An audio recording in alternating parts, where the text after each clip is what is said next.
Hi, Gemini. This is Alexander Creek, astrologer and intuitive, and welcome to your September 2022 horoscope. So let's get into it. So, first, quick note I would view this video for your rising sign because viewing a horoscope for your rising sign is going to be a lot more directly applicable to your life.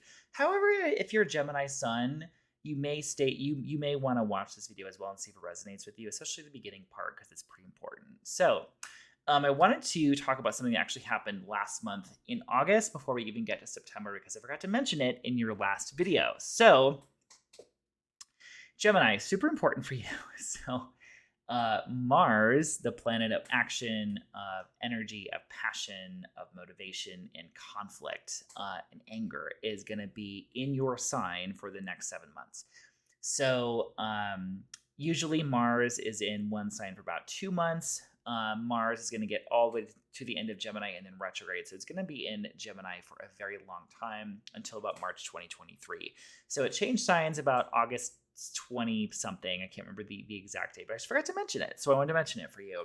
So Mars being in your sign, um, you know, you may feel a lot more passionate, a lot more motivated to, pursue your goals, to achieve, to go after things, to take action. You may also be a little bit more quicker to open your mouth and kind of cut someone down to size, or to speak your truth and kind of share your opinions without really much filter. I would say with also Mars in your sign is that really kind of watch for your thoughts kind of running away with you, because Mars for all of us is going to energize and inflame our thoughts, kind of like our mental space, because Mars and Gemini can be a sign that can get excited about things, can like get excited about an idea and have all these ideas and then really not follow through on a lot of them. So just kind of watch that energy with Mars in your sign. This is also going to just make you a little bit more, it's like conflict prone, or just like like a little bit more apt to. This can be great if you're not someone who is really, that doesn't really speak up, when something is wrong, or speak up when your feelings are hurt. This is going to make you a little bit more bold, just kind of across the board. However, this can also just make you kind of start shit with without really thinking. Sometimes it's kind of like stirring the pot a little bit. You're gonna be less afraid to do that. So I would just kind of note that energy. And also physically, because this is in your first house of your physical body, of your appearance, your identity, and your approach to the world. It's like I think you're gonna have a little bit more get up and go energy, but at the same time, you're really going to want to perhaps stop and think, like, is this the best course of action for me? And when it comes to things like exercise and your physical body, it's like you may be a little bit more prone to, like, yeah, let's do it, but just kind of make sure to not overdo things. Just because Mars being in your sign, Mars can be like an inflammatory kind of energy. It's heat. It's like this red planet. So you just really kind of want to stop. And if your body isn't feeling right, really kind of listen to yourself and just not push or overdo too much. So that is that. Let's go ahead and get into September. So, first of all, September 5th through September 29th, Venus, the planet of love, of beauty, harmony, relationships, money, aesthetics, that is changing signs. It's going into Virgo.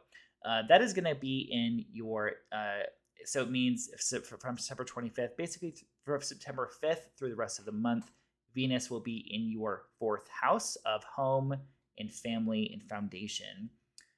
So Venus going through this part of your chart, this could be a really good time to beautify your home environment. To redecorate, to nest.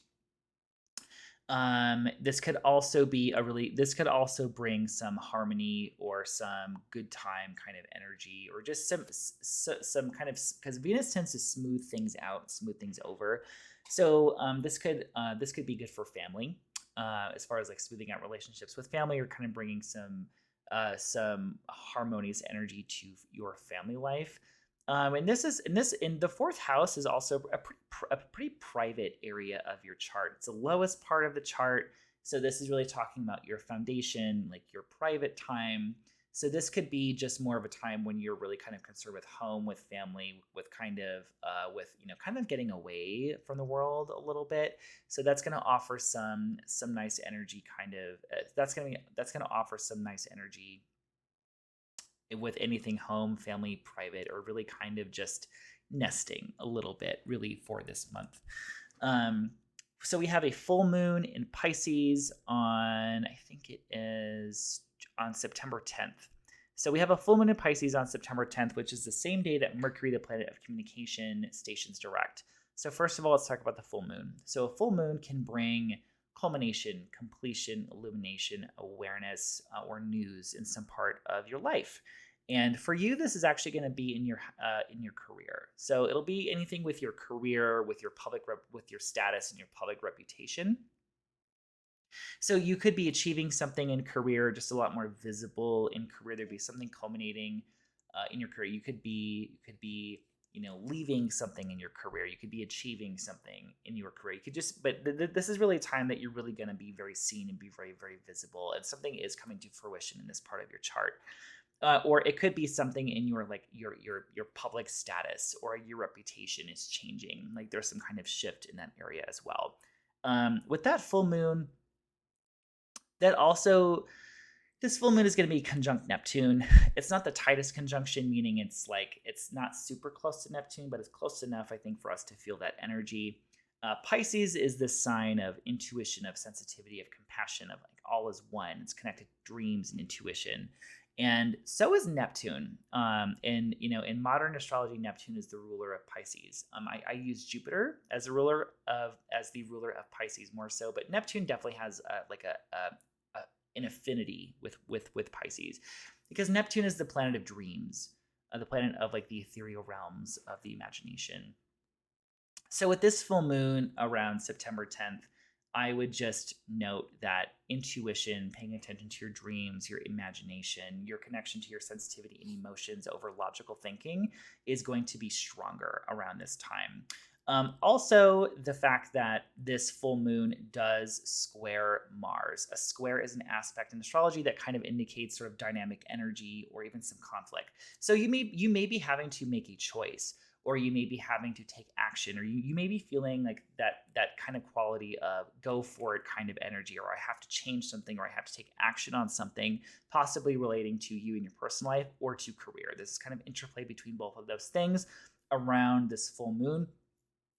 This full moon is also making a really nice sextile, so a harmonious energy to Uranus, the planet of rebellion and disruption and kind of like individuation. So this full moon may just bring some sort of inspired action that you may just be looking at things in a different way. Like you may be taking some step that's sort of like, oh, I never saw that before, or some kind of unusual kind of action or something kind of out of the box, probably related to your career around this time. So the same day, September 10th, Mercury, the planet of communication, that's going to be stationing retrograde. So I would watch the days September 10th, 11th, and then October 1st and 2nd for really the days that Mercury is going to be really kind of going haywire a little bit, because those communication mishaps, technology going on the fritz, or that kind of unstable energy related to things that Mercury rules is going to be more likely around those times, because it happens more when Mercury stations. So when Mercury stations, it looks like from our vantage point, like it totally just stops moving. So Mercury is more unstable during those times. So those communication mishaps and so forth will happen probably around those days. Mercury retrograde is good for reflecting, reviewing, reassessing, going back over things, or things coming back from the past relating to that area of your chart. So from September 10th through September 23rd, Mercury is going to be retrograding through your fifth house of romance. So of romance, of creativity in children and recreation. So anything relating to possibly a romantic relationship, or your attitude toward those things, or kind of rethinking how you're viewing them, or rethinking a romantic relationship, you could be going back over that. It could be anything relating to children or the children in your life, or anything relating to your creativity, your creative projects, and any even just playing and like in recreation and just having fun. Those areas of your life you're going to be thinking about reassessing. On September 23rd, Mercury is going to change signs. I keep wiping my nose. Sorry, there's something that tickles. Mercury is going to be changing signs it's going to go into Virgo. So it stations retrograde in Libra and it goes into Virgo on September 23rd. So when it stations retrograde in Virgo, it's going to be moving through your fourth house until for quite a while. I forget exactly when. So at least through the rest of the month. So Mercury is going to be that state of review, of reassessing, or rethinking things around your home, around your domicile, around your physical like real estate, or around your relationships with your family. You're going to be reflecting and going back over those things from September 23rd through the rest of the month, just because it will be retrograding in your fourth house. Now, on September 25th, we have a new moon, so a new opportunity, a new cycle, a seed being planted around this time. That new moon is going to be happening in your fifth house. So there's a new cycle or a new beginning as far as anything romantic relationships, dating, sex, and pleasure, anything relating to the children in your life or to children in general, and also recreation and creativity. So it could be that you're thinking about starting a new creative project. You're kind of getting back out there as far as dating and relationships, or perhaps it's breathing some life into an existing relationship. Or anything, relating to fun, to play, to games, to recreation. So that new moon is going to be connected to that. That new moon is also opposite Jupiter. I will mention that as well. Jupiter is a planet of expansion and benevolence and good fortune and faith. That is currently in your 11th house. So there's expansion for you for quite a while, relating to groups, to associations, to clubs, to your friends, and to also like your hopes and goals and wishes for the future. So this new moon may be connected to like fun and creativity or dating and romance.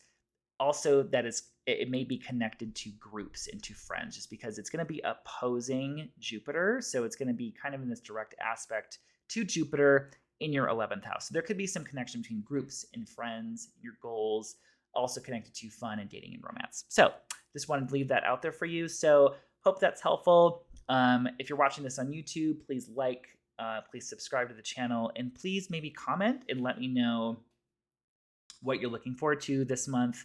Maybe talk about what happened in your August horoscope and what actually transpired in your life. I would love to hear it.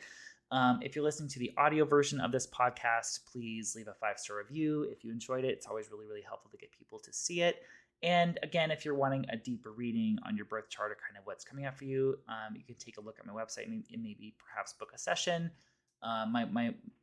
That link will be either in the notes on the podcast or in the comment section of the video. So thanks so much for watching. That's my ice machine. Oops. Thanks so much for watching and listening, and I will see you next month. Have a good September.